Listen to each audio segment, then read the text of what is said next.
Tapi permasalahannya sekarang bioskop juga sedang diuji oleh datangnya teknologi baru, yaitu layanan streaming online atau istilah resminya itu over the top. Kalau saya tuh kemarin pernah bikin series untuk salah satu OTT, treatmentnya mengikuti treatment ikan mas. Ikan mas punya memori 9 detik dia harus melihat sesuatu yang baru gitu. Masih banyak produser yang sebenarnya atau PH-PH yang belum mau menayangkan film. Tagih langsung. Ada sutradara juga di sini. Mungkin nggak sih mengawinkan antara OTT, sinema, dan juga sineas?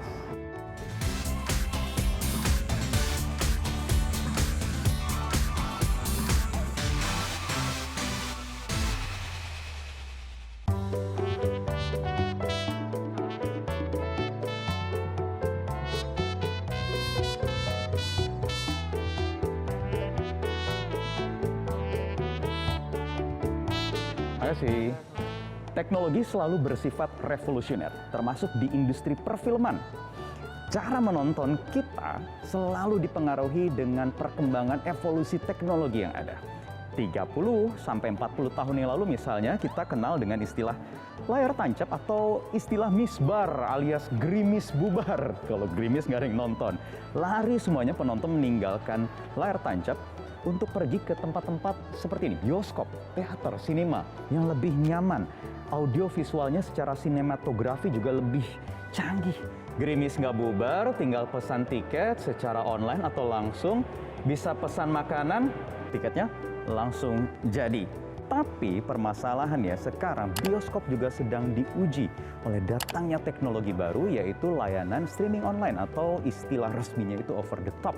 Kita bisa lebih mudah menyaksikan film di mana saja, kapan saja. Biayanya juga lebih affordable, lebih murah. Sehingga memberikan tantangan tersendiri untuk seluruh pelaku industri.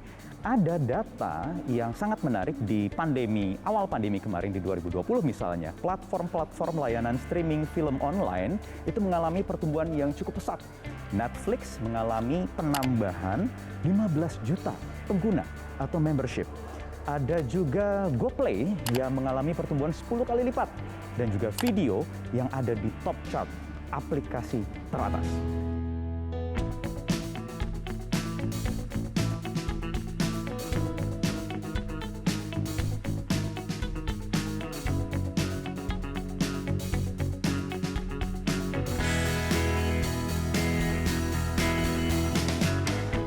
Di satu sisi, pertumbuhan perfilman di nasional juga memiliki nilai yang cukup bagus. Sebelum pandemi beberapa tahun yang lalu, angka pertumbuhan perfilman nasional untuk subsektor industri ekonomi kreatif itu mencapai 10,3% sendiri, atau value-nya kira-kira 1,8 triliun rupiah. Artinya nilai yang cukup fantastis. Tetapi di tahun 2020 kemarin ada potensi loss yang hilang sekitar 1,6 triliun rupiah hanya dari penjualan tiket. Lantas, bagaimana cara para sinias menyikapinya dan juga pelaku industri di perfilman ini menyikapinya? Kita akan bahas. Mas Fajar, apa kabar? Halo. Sehat? Alhamdulillah. Dapat oleh-oleh popcorn. Ya, namanya juga ke bioskop, kalau nggak ada popcorn kan nggak asik lah ya. Tuh. Pandemi, produksi film, Sejak awal pandemi sampai 8 bulan kemudian kita masih diem, tidak bisa melakukan apapun. Baru akhir tahun kemarin dan awal tahun ini bisa memulai. Tahun lalu saya menyelesaikan Yowes Band 3. Selesai tapi masih di hold, belum tayang ya? Yowes Band sudah selesai editing, masih di hold, belum tayang. Balada Siroy masih editing. Oke. Apa yang menjadi pertimbangan yang paling besar, yang paling signifikan? Yang paling besar tuh ketidakpastian. Kalau director kena ketertular, break pasti. Kalau pemain utama tertular pasti break. Break gimana? Harus di karantina 14 hari di mana? Siapa yang membiayai? Kan jadi besar banget kan itu. Kira-kira 1 miliar sendiri untuk manajemen kesehatan protokol. Manajemen kesehatan itu untuk protokol kesehatan. Sementara filmnya pun juga belum tahu kapan mau diputar. Betul.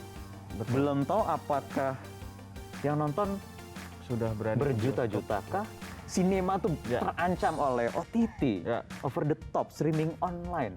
Makanya sebenarnya buat saya sebagai filmmaker, tantangannya adalah membuat film yang experience sinematiknya itu tidak luntur gitu.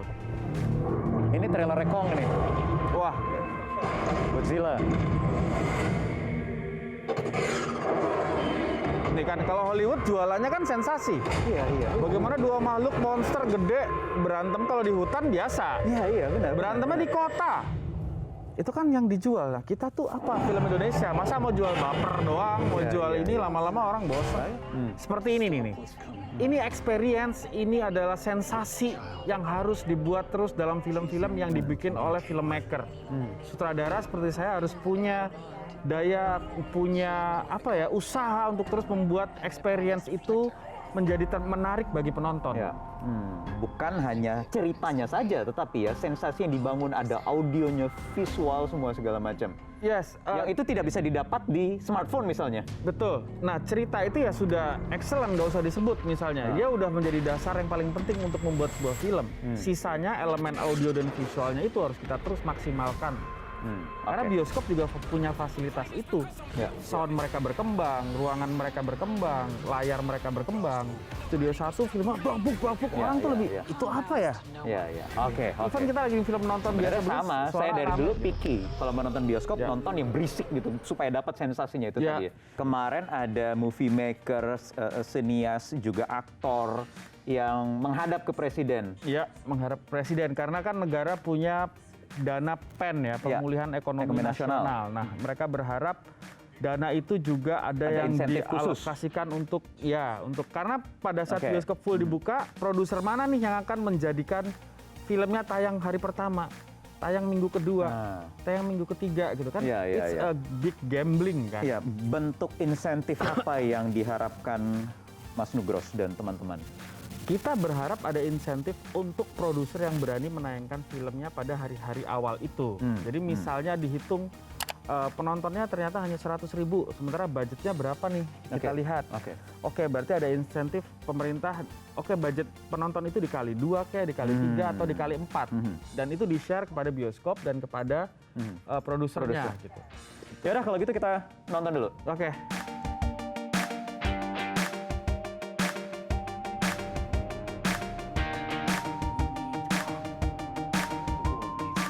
Dilihat dari sudut pandang sineas, ada perbedaan pembagian keuntungan antara film bioskop dan over the top atau OTT. Produser film bioskop bisa menambah keuntungan selama filmnya banyak ditonton di layar lebar. Sementara produser film OTT tidak bisa menambah profit meskipun filmnya banyak ditonton secara streaming. Jadi, balik lagi ke OTT, Mas. OTT ini sebenarnya musuh buat sineas, musuh dalam tanda kutip ya, namanya juga baru ya, harus beradaptasi, atau sebenarnya bisa jadi teman? Buat saya sih OTT itu alternatif cara menonton aja. Dia platform baru yang bisa membuat sineas juga mencari cerita yang cocok karakternya untuk OTT. Karena kan mediumnya tidak seperti bioskop, beda dengan sinema gitu.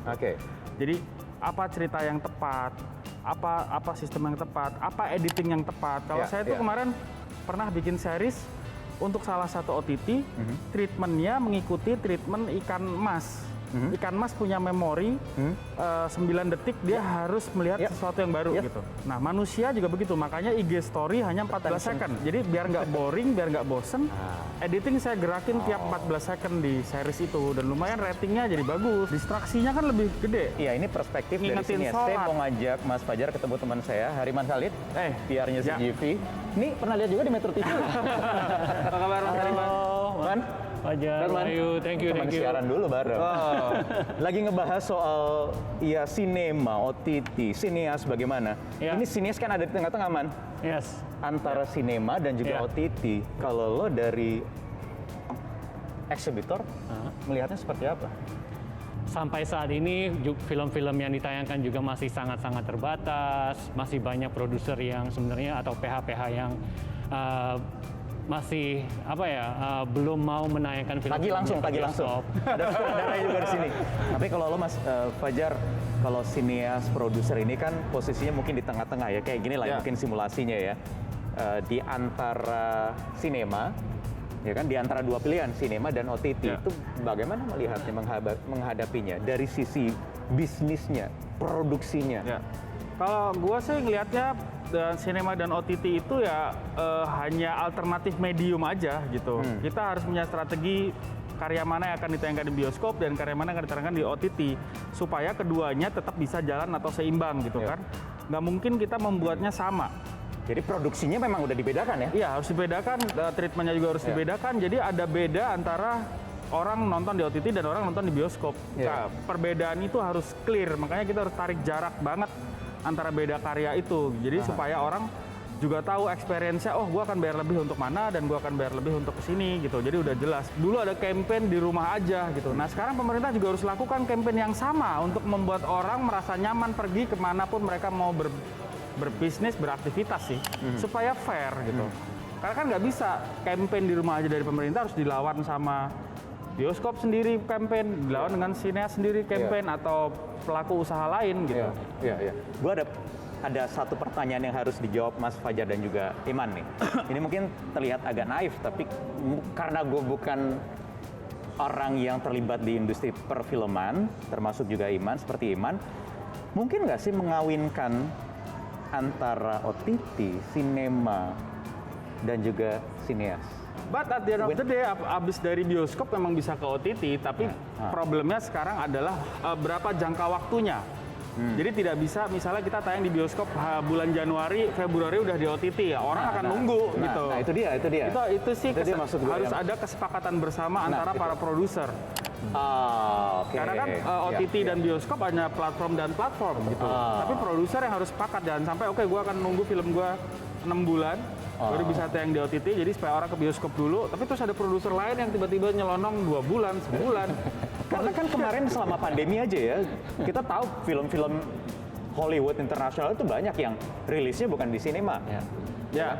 Tetapi di OTT dulu. Tapi ada juga yang tetap yang di sinema dulu baru ke OTT. Itu gimana gitu? Kalau Hollywood kadang buat ini sih, ke bioskopnya itu hanya syarat untuk Oscar gitu. Kadang-kadang. Jadi dia biasanya maunya mau direct OTT. Tapi mereka setauku memang didesain khusus untuk memang tayang di OTT misalnya. Tidak tayang di bioskop misalnya. Jadi kalau Leman gimana jawabnya? Ya kalau kita sebagai eksibitor film seharusnya tayangnya di bioskop ya, nontonnya di bioskop. Kalau nonton dimanapun atau di rumah misalnya, ya pengalaman saya sih ada aja gangguannya. Lagi asik-asik nonton, lagi seru-serunya nonton Connection. nih. Pak, tolong dong ini dulu.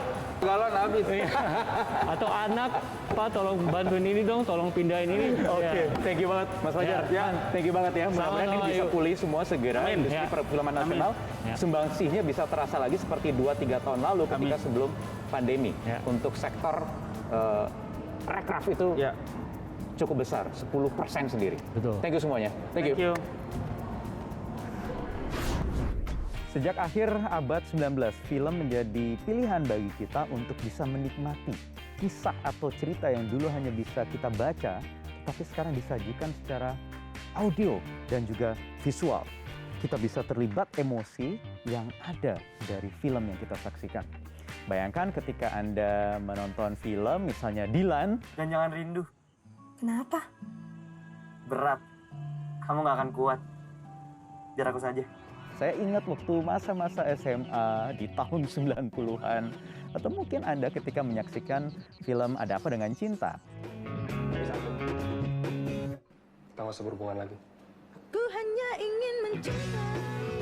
Atau menyaksikan film lainnya, film-film horor di Indonesia banyak. Ketika Anda sampai ketakutan menyaksikannya.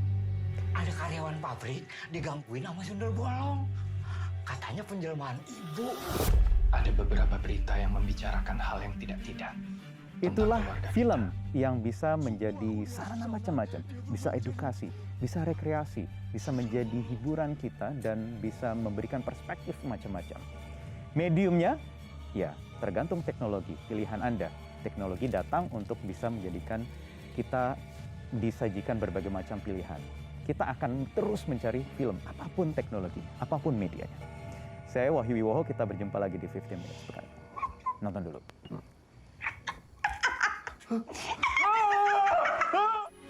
Metro TV.